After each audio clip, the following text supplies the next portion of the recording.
मित्रांनो, तुमचं पुन्हा एकदा सुमिरित मराठी ह्या यूट्यूब चॅनेलवर स्वागत आहे.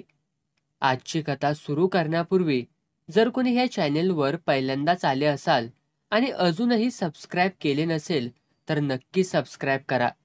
धन्यवाद.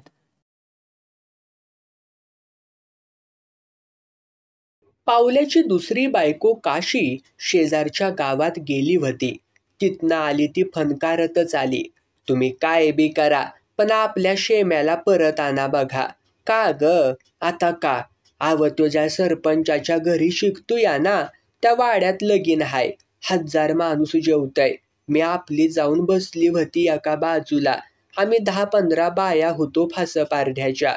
काय सांगायचं तुम्हासनी, लाडवाचं जेवण एकानं माग सरुस्तवर हाणलं. मग आपल्या शेम्याबद्दल काय म्हणत होतीस ग? केवढा झालाय शेम्या, लाडू वाढायला आला होता. म्या वळाकलं, पण मुर्द्यानं वळख बी नाही दिली. म्हणाला, याड लागलंय काय? माझं नाव शेम्या हाय, राजेश हाय, राजेश. चांगला पहिल्या बायकोचा पोरगा शिकायसाठी बाहेर ठेवला तर लगेच वळख इसरून गेला म्हणल्यावर पावल्या बी वैतागला. नाही म्हणलं तरी माणसाला राग असतोच की. पहिल्या सवतीचं पोरग झालं म्हणून काय झालं? काशीला राग आला. पावल्याचं टकुर फिरल्यावानी झालं. खरं म्हणतीस वय? त्याच्या आईचं टकुर त्याच्या प्रत्यक्ष आईला वळख दिना वय त्यो? वय वय, अंमलदार झालाय नव, त्याशिवाय एवढा उताना चालला नसता. म्हणला आय म्हणून 4 लाडू जास्त टाक तर म्हणतोय कसा, फुकट खाऊ घराकडं पळा. ह्या फासपारध्यासनी हाकलून द्या. लाडू चोरायला कमी करायची नाही ती. त्याच्या आईला त्याच्या एवढी जातीची चाड नाही वय त्याला. ठीक आहे काशे, तू काय बी काळजी करू नगस, त्याला आणतोच इकडं. भडवा माझच चाललाय आणि तुला वळख दिली नाही. उद्या मला तरी कशावनं चुना लावणार नाही ग त्यो. ते शिक्षण गेलं तिकडं कोच्या खात. कुणी सांगितले नसता याप करायला. दमडीचा देव आणि पावलीचा शेंदूर मरू दे तकडं. आपली चोरी काय वंगाळ नाही. पावल्याचं टाळकं भलतंच तापलं. त्यानं चौल्याजवळ इशय काढला. चौल्यालाही खरंच वाटना. अरे बाबा, काशी काय बळ सांगल व्हय मला? तिला काय बघवना व्हय त्याचं सुख? मग काय करायचं म्हणतोस तू? काय होईल ते होईल. सकाळी यरवाळी जाऊया, पोरगा आपल्या घरी परत आणूया. घर हाय कुठं राहायला? अरे माळाला तरी राहील का नाही? समद शिवार हे आपलं घरच हाय की. मला नाही वाटत पोरग हिथं राहील म्हणून. आरामात गाद्या गिरद्यावरती लोळायला सोकलंय. हिथं उघड्या माळाला थंडीनं पार फुटून जाईल त्या. कशानं फुटतय? भडव्याला हिथं नागडा झोपिवतो बघ. आज काशीला वळख दिली नाही, उद्या मला बाबी म्हणायला नकार देईल. काय सांगावं त्याचं? हे बघ, असं टाळकं फिरवून घेऊ नगस. मला वाटतंय ह्यात त्या सरपंचाची काहीतरी गोम हाय. त्या भडव्यानं पोराला पहिल्यापासूनच अंधारात ठेवला असणार. चलूया, पोराला घेऊनच येऊया. जळलं तिकडं शिक्षण. शिकून तरी काय आबाळ हाताला येतं या थोडंच. रातभर टाळक्याला टाळकं लावून दोघांनी विचार केला. मनाशी पक्का बेत आखला. राम राम सरपंच म्हणत दोघं बी जेव्हा सरपंचाच्या वाड्यात पोहोचली तेव्हा सरपंच निवांत चौपाळ्यावरती बसला होता. गुरांनी रवंत करावा तसं पान चघळणं चालूच होतं. बुटक्या खोंडा पाणी तयार असलेली 6 वारातली बायको चौकटीला खेटून उभी होती. कसलं राजा राणीचं बोलणं चाललं होतं देवजानं. दोघं झोळीवालं बघून ती आतमध्ये पळाली. गोजेगावकरानं डोळं ताणलं. नुसतं म्हणत चौपाळा हलवणं चालूच राहिलं. दोघं बी सेवागिरीच्या बुवावानी गपगुमान उभा राहिलं. अरे उभा का पठाणावानी, या की रात. दारातच गडी बसलं. काय काम काढलंयसा? चोरी बिरी करायला आल्यावानी खानाखुना काय र करतायसा मागाधरनं? छे, तसं काय नाही. असं म्हणत पावल्यानं हातातल्या कड्यावरनं बॉट फिरवलं. कड्यावरनं हात फिरवीत म्हणला, आज आल्या आल्या पैशाबद्दल विचारलं नाहीसा? ते काय विचारायचं? तुम्ही काय रिकामं येणार हायसा व्हय? पोराची काळजी तुम्हाला बी असेलच की र. व्हय, शेम्या कुठाय? का? आता का? आमचा पोरगा बघायला आम्हाला भ्या हाय कुणाचं? सरपंच मनातनं दचकला.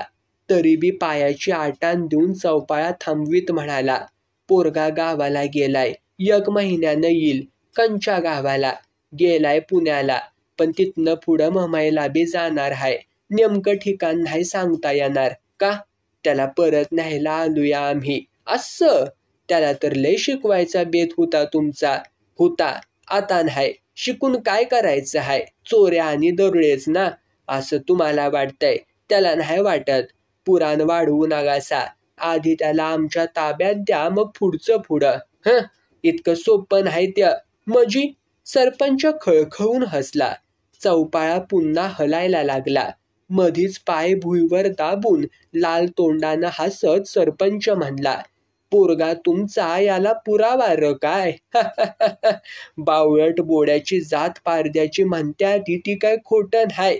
चौल्या चिडला. 1 मिनिटाच्या आत झोळीतली कुऱ्हाड त्यानं हातातल्या काठीला ठोकली. काळागत मोहर उभा राहिला. सरपंचाचं गुळवणी झालं. चौल्या कुऱ्हाड हाणणार तेवढ्यात शेम्या आला. गोरा गोरा पान पोरगा. सुटाबुटातला शेम्या एखाद्या साहेबावानी दिसत होता. पावल्यानं पोरगा वळाकला. चौल्यानं विचारलं, शेम्या, वळख हाय का नाही र बापाची? पोरानं एकदा पावल्याकडं एकदा चौल्याकडं बघितलं. नाक वाकडं केलं. भुवया उडवीत म्हणला, कोण? फासपारदी का तुम्ही? भेंचोत कुणाला फासपारदी म्हणतोस रे? अरे मी बाप हाय, बाप तुझा, तुझ्या आईचा नवरा. पोरगा हादारलं. काय बोलावं समजना. सशावानी सरपंचाकडं बघत म्हणलं, मामा काय म्हणत्या ती ही माणसं? तू आज जा. का त्या गावंढाळांच्या नादाला लागतोयास र? सरपंच, लय शिकल्याल्यानं काढल्यावानी बोलू नगस. शेम्या कुठं निघालास? भडव्या चल माझ्याबर तुझ्या आईकडं. असं म्हणत पावल्यानं पोरगा हिसाकला. आबादल्यालं पोरग गागुल गायवानी केंगाटून गेलं. चौल्या पोराला घेऊन निघाला तसा सरपंच दाराकडं धावला. बंदूक दोघांच्या पाठीवरती रोखून गरजला, अरे ये घुबडांनो, कुणाच्या पोरावरती दरोडा घालतायसा? लाज नाही वाटत? बऱ्या बोलानं पोराला सोडा, नाहीतर काय र करशील? गोळ्याच घालशील नव? हो, जीवानिशी मारीन तुम्हासने. अशी लय मारणारी बघितल्या ती र. फासपारध्यासने मारायचं म्हणजे सोपं हवं. अरे पाटला, ह्या समद्या अंगाला जखमांचं वन हाय ती. तुझ्या बंदूक चालवल्यानं काय होणार हाय? याक डोबळा आणखीन पडल. दुसरं र काय? चालव बंदूक, चालव. लय वाघावानी ताट हायसा र. मग खाली वाकून पाय चाटू का तुमचं? पोटचं पोरग वडून घेताना लाज नाही वाटली? सरपंच ढिला पडला. हसत म्हणला, एवढं शिरात आणून चिडायचं काय कारण? गोडीनं सवाल सुटला असता. कसा? पोरासाठी आतापर्यंत मी 1,00,000 रुपये खर्च केल्या ते माझं मला परत द्या आणि पोरगा घेऊन जा. मग आता पावतर महिन्याला तुझी भरती केली ती काय जावाय म्हणून वैर? जिभाट लांबवायचं काय बी काम नाही. 1,00,000 रुपये टाक आणि पोरग घेऊन जा. तू मला पहिलं पैसे दिलं याला पुरावा र काय? हाय का चिट्टी चपाटी? दोघं बी बिथारलं. मनातनं तरकारलं.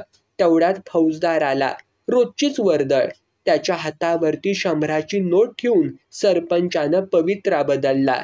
साहेब, हे चोर भर दिवसा माझ्या घरात घुसल्या ती. माझ्या बहिणीच्या पोराला वडून नेत्या ती. साहेब, ह्यासनी चौल्या आणि पावल्या म्हणत्या ती. साहेब गरकीरनं वळला. दोघांच्या वरती पिस्तूल रोखलं. पावल्या आणि चौल्या जाग्यावरनं हालायच्या आत शिट्टी वाजली. बाहेर उभा असलेल्या पोलिसांनी गराडा घातला. सजावारी सापळ्यात वाघ अडकावा तशी जोडी घावली. मोटार तालुक्याला गेली. दिस मावळायला गेला तरी बाप इना म्हणल्यावर यम्या दचकला. मन आतल्यात चावायला लागलं. काहीतरी घात झाला असणार, त्याशिवाय एवढा उशीर नाही लागायचा. काशी तर सारखी आत बाहेर करत होती. कशातच ध्यान लागत नव्हतं तिचं. यम्या, कशाला रे ह्यासनी येळ लागलाय? आता मी कुठं कुबड्या ज्योतिषी आहे का तवा नेमकं सांगू तुला? पर काहीतरी गडबड असणार बघ. काय समजना झालंय. ते गुबाड तर सकाळ धरणं वाराडतय बघ.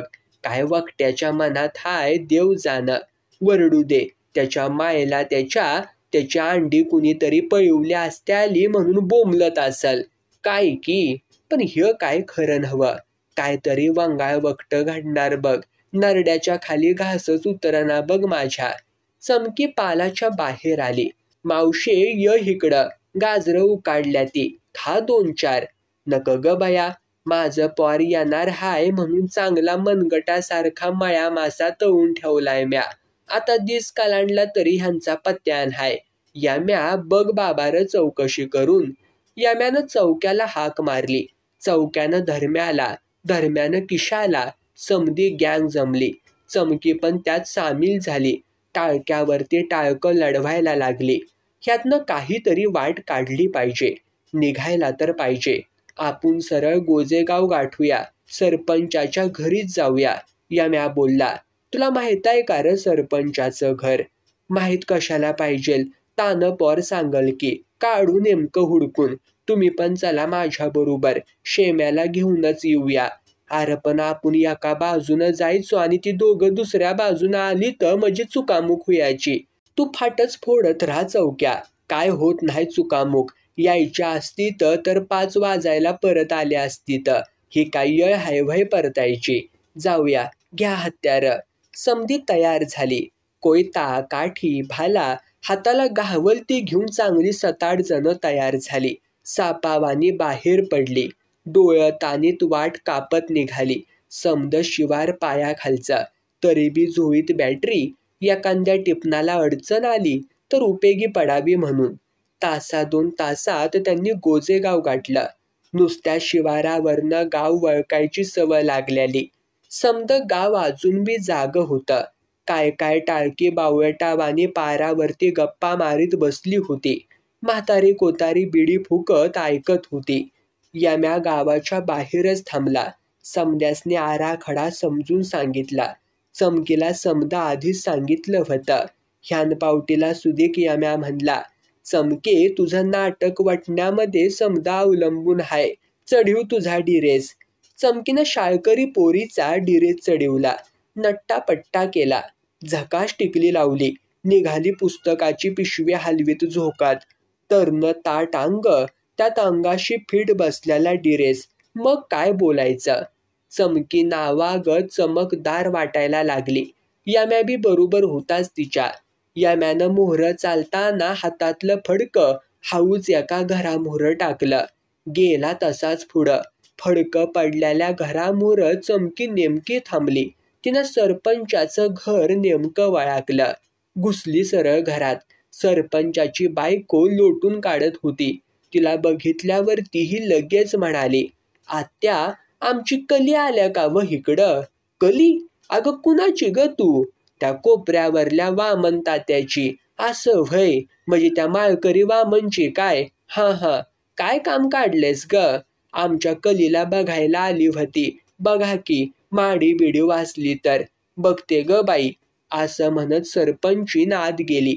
चमकी सरळ लाकडी माचाळीवरनं वर चढली. कणगीत उतारली. आत दानं समधी कुस. त्यातच जाऊन बसली. चमकी गेल्याचं बघून सरपंचीन हसली. पुन्हा आपल्या कामात गढून गेली. आतनं वराडली. राजेश, तेवढा दरवाजा लावून घे. झोपायची वेळ झाली. अजून बाबा कुठं आलेत? येतील रे ते सावकाश. आल्यावरती उघडीन हो मी दार. उठ, लाव दरवाजा. राजेश बाहेर आला. जांभळी देत दार लावून निघून गेला. चमकी कानुसा घेत होती. सगळी कुसं अंगाला चावत होती. आया हातापायावरती चढायला बघत होत्या. समद्या अंगाला खाज सुटत होती. हातपाय हलवावं तरी बी अवघड. समदच बिंग फुटायचं भ्या. तरी बरं, शेंगाची कनिंगण हाय. खांजळायचा अवकाश घरभर खुळखुळा वाजला असता. श्वास रोखून चमकी बसली होती. 10-11च्या सुमारास सरपंच आला. बायकून आवाज वळकून दरवाजा उघडला. पुण्यांदा लावला. चमकी अवघडली होती. मेट घायला आली होती. डोळ्यात झोप कडमडत होती. काय करावं समजत नव्हतं. सरपंच बी शहाणा. नेमका मोरल्या खुलीतच झोपला. बायकू शेजारी. दोघं बी चांगली 50च्या घरात पोचल्याली. दिवा बारीक जळत होता. बाकी समदा काळूख. चमकी कणगीतनं मुंडकं वर काढून अंदाज घेत होती. सरपंचानं अंगातली सारी कापडं काढली. उघडा बंब झाला. 6 वारातली पांढरी फेक सरपंचीन लाजत पाटलाच्या कुशीत शिरली. पाताळ फेडायला काकू करायला लागली. सरपंचानं तशीच जवळ वडली. गरजपुरतं पाताळ बाजूला करून दिला दोषा उडवून. पण सरपंचीन लय ताट. पार सरपंचाचा राडा करत आणला. सोडत्या वय त्याला लवकर. चमकीचं समद अंग पेटलं. झपाटल्याला सरपंच बघून चमकीला राहवनाच. आतल्या आत ती छाती दाबायला लागली. जांघतनं बोटं फिरवायला लागली. नजर मोहर वासना तराळली. कुणाला बी गाठावं, खाज भागवून घ्यावी, त्याशिवाय काय बी खरं नव्हं. असंच उठावं, सरपंचाला मिठी मारावी, त्याच्या कुशीत शिरावं, समदा अंग रगडून घ्यावं, हाडं दुखूस्तवर झटापट करावी, मनाचं समाधान होस्तवर फेसलून घ्यावं. बरंच काय बाय. तिच्या नजर मोहर यम्या उभा राहिला. बाबळच्या गाठीवाणी टनाक गडी. आपला यम्या त्यालाच गाठायचा. तो नाही म्हणायचा नाही. राती 1:30ची गाडी थडथडत गेली. तशीच चमकी उठली. हळूच कणगीतनं बाहेर आली. पालीच्या पायानं दरवाजा गाठला. दार उघडलं. दारात यम्या 10-12 जणांसनी घेऊन टपून बसल्याला. दार लावून समधीच आत घुसली. एक जण बाहेर थांबला. यम्यानं सरपंचाच्या नरड्यावरच पाय ठेवला. चमकीनं दिवा मोठा केला. एकानं सरपंचीन दाबली. फरशी कुऱ्हाडी नागागत फणा काढून उभ्या राहिल्या. बाकीचं भिडू आत घुसलं. शेम्या सरपंचाच्या लेकीला कुशीत घेऊन झोपला होता. शेम्याचा राजेश बनला होता. आईला ह्या पुरीबर लगीन केलं का काय ह्यानं? चौक्यानं कनाटा गवसून लाद घातली तसा गोरापान शेम्या उठला. गचुडं धरून चौक्यानं त्याला उभा केला. 2 हिसक्यात खाली पाडला. भेंचोद हिथं मजा करतोयास काय? चल. सरपंचाची नागडी पोरगी आबरू सांभाळत घरभर पळायला लागली. धर्म्याला राहवना. त्यानं तिला धरली. सरपंचाचा खून करून आत घुसल्याला यम्या गरजला. धर्म्या, सोड तिला. नाही सोडणार. तोंडात घावल्यालं पिल्लू घारीनं सोडलंय का कधी? कोण म्हणतं सोडत नाही? बाण काळजा पावतर भिडला म्हणजे पिला सकट घार परान टाकत्या. सोड तिला. बायांच्या आबरू घ्यासाठी आपलं जलूम नाही. सोड. अरे जा जा, नग शानपणा शिकूस मला. असं म्हणत चकण्या धर्म्यानं पोरगी खाली पाडली. सायकलीवानी अंगाखाली घेतली. लागला घुसून घ्यायला. यम्याला राहवलंच नाही. त्यानं तुंब्याकडनं कुऱ्हाड धर्म्याच्या टाळक्यात घातली. डोळं पांढरं करून गडी आडवा झाला. उचला त्याला. भडव्याला सरळ वस्ती दावा. त्या शेम्याला बी बाहेर वाडा. आता थांबू नगासा. शेम्याला आणि धर्म्याला घेऊन 6 जण पळाली. चमकी थांबली होती. यम्याच्या मागं फिरत होती. यम्यानं जोडीदारासनी सांगून 5-6 पेट्या फोडल्या. सोननानं गोळा केलं. पळा पळा, लवकर पळा. हाताला सापडल ती घेऊन प्रत्येक जण पळालं. अंधाऱ्या खोलीतनं वाट काढत असताना चमकी यम्याला थटली. कोण? मी चमकी हाय. वा. यम्या, माझ्या छातीत दुखतया बघ. यम्याचा हात तिनं आपल्या छातीवर ठेवला. जडशार भरी व डाळिंब हाताला लागताच यम्या पेटला. चमकी जवळ सराकली. यम्याच्या अंगाला भिडली. आधी अंधार, त्यात गजगजीत चमकी जवळ. शेजारी सरपंचाचं मढं पडल्यानं ध्यानच नाही. यम्या चमकीवरती तुटून पडला. काम झाल्यावरती त्याच्या तोंडावरनं हात फिरवीत म्हणली, यम्या, ह्या चमकीला कायमची बायको करून घे. येडी कुठली? माली जोड्यानं हाणल की मला. चल पळ. चमकीनं जाता जाता राकेलात भिजवलेला बोळा पेटिवला. आड्याला लावला. निघाली वाऱ्यावरती पळत. वस्तीवर सगळ्यांनीच शेम्याला छळायला सुरुवात केली. ज्योत्यो त्याला विचारायचा, काय शेमा, अरे सरपंचाचा जावाई झालास वय तू? काय पार्टी बिर्टी देणार आहेस का नाही र? त्यावर कुणीतरी म्हणायचा, तर देणार की, घे पार्टी. आय घाल्या बोड्याचा म्हणतो मी फास पारध्यांचा नाही, मराठ्याचा हाय. खरं का? मग काय खोटं? शेमा सांगतोया, मी सरपंचाच्या बहिणीचा पोरगा हाय. वा र वा. कावळा नटला म्हणून काय त्याचा मोर हुतूया व्हय? तो वराडताना कावकावच वराडणार की काय? समद्यांचं फिदी फिदी हसणं. शेमा गडबाडला. चोरांच्या टोळीत आपण गावलूया हे त्यानं वळखलं. जिकडं बघावं तिकडं उघडी नागडी पोरं, झिंजावाल्या बाया, बापय गडीबी उघडच, प्रत्येकाच्या हातात दांडग कडं, कुणाचं चांदीचं तर कुणाचं तांब्याचं, कुणाचं पितळचं. बायांच्या पायावरती समद पांढरं फरकाट, पाला मोहर कोंबड्यांची पिलं, मटणातली हाडकं, ती चघळणारी कुत्री, 3 दगडांच्या चुली, वाळक्या काटक्या कुटक्या, समद बघून शेमा वैतागला. शेम्या रडतुया म्हणल्यावर बाकीच्यासने हसायच्या उकळ्या फुटल्या. काशी तर म्हणली, आता टाळकं फोडू का र तुझ्या मोहर, मला तरी वळख की, अरे मी तुझी सावतर आय हाय, मी आय बाय ओळखत नाही, तू फास पारध्याची हायस, चोरट्याच्या अवलादीची हायस. अरे मुडद्या जरा माणसावानी वाघ, कुणी तुला बहानामती केली का मंत्र तंत्र करून टाळकं फिरवलंय र तुझं. अरे मी फास पारदीन असली तरी आय हाय आय तुझी. अरे आगाशिवाच्या डोंगरात जलामलास आणि जलामताच पहिल्या आईला खाऊन टाकलंस तू. 5 दिवसांचा होतास तवापासनं म्या सांभाळलंय तुला, सारखा अवटाळल्या वाणी रडायचास. अरे किरड्या पायात इतकं काट जास्तवर रानवन फिरली, पावसात कुठं भुईला सुधीक ठेवला नाय. बरं झालं वळग विसारलास त्या सरपंचाच्या पुरीबर लगीन लावलंस का? आपल्या जातीत पुरी नाही त्या का नाहीरा पडला त्यासनी. अरे तुझं लगीन हाय हे माझ्या ध्यानात आलं असतं तर त्याच दिवशी मुडद्या तुझी कडी पातळ केली असती. हे मावशे राहू दे, काय माणसात हाय वय तो आता, कशाला त्याच्या नादी लागत्यास तू, बाबूशा बोलला. पावल्या काका आल्यावरती बघू, तवर राहू दे त्याला 2 दिवस जित्त. आता ती दोघं येत्या आली असं वाटत नाही, चौक्या बोलला. का र आता का?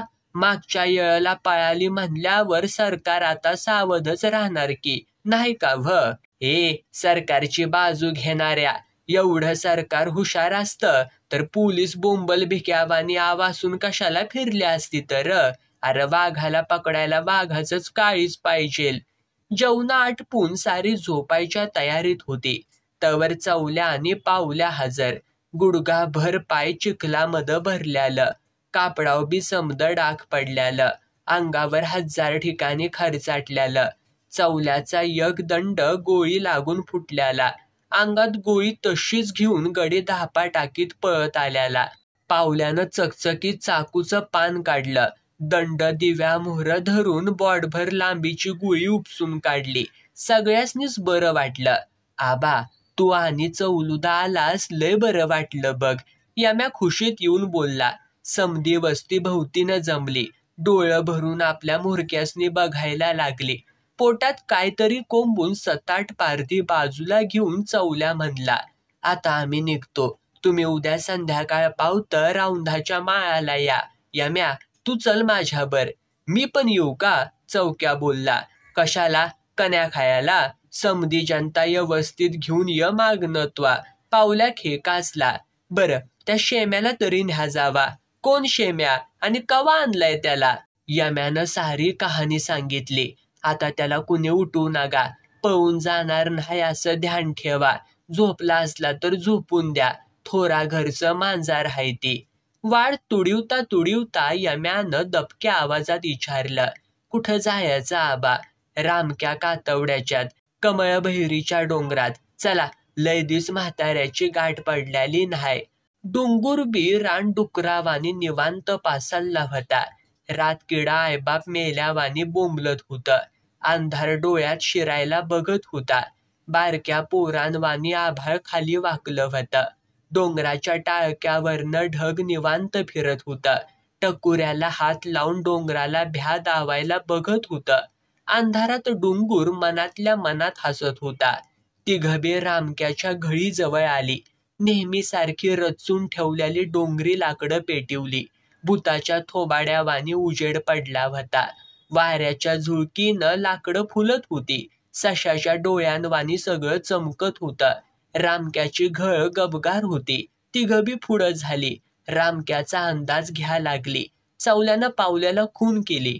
पावल्यानं तोंडामध्ये बोट घातली. Kick kick kick kick kick kick करून रान डुकरावाने आवाज काढला. आवाजासरशी रामक्या आत खोकला. पायीने मारलेली घुंगराची काठी त्यानं आपटली. तिघबी हसली. अंगापिंडानं वाकल्याला उत्साळ अंगाचा रामक्या काळ्या भोर अजगरासारखा बाहेर आला. तुमच्या आईला तुमच्या गप झोपायला किती पैसे घ्याल?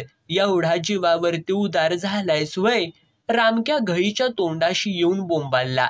ती गबी खाली बसली. पावल्यानं पुण्यांदा तोंडात बोट घालून आवाज काढला तसा रामक्या चिडला. आपली ठासणीची बंदूक घेऊन आला. नेम धरणार एवढ्या चवल्या वराडला. ए भुसडीच्या, दोस्ताला मारायचा विचार हाय व्हय तुझा? कोण चवल्या? असं म्हणत म्हातारा दोघांसनी भिडला. जाळाच्या कडला बसून चिलीम फुकायला सुरुवात झाली. रामक्याकडं गांजाला काय बी तोटा नव्हता. 1000 ठिकाणी त्यानं गांजाची झाडं टाकल्याली, आपोआप उगावल्यावाने उगावल्याली. चवल्यानं सारी चित्तर कथा सांगितली.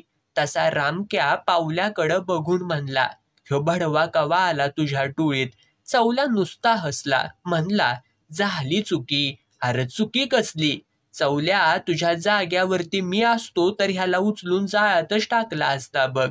निवांत किसनाबायेतनं आंघोळ करून आलो असतो. बरं, ते काळं कोळसं नग उगळूस, ह्यातनं मार्ग काढ काहीतरी. याक सांगू का? काय? तुम्ही निवांतवाणी माझ्या घळीत राहावा. ही घळ बाहेरनं दिसायला एका घळीसारखी असली तर यात एकात एक 10 घळी हायता. चला दाखवतो. सारीच आतमध्ये गेली. वांढराच्या तेलात दिवा जळत होता.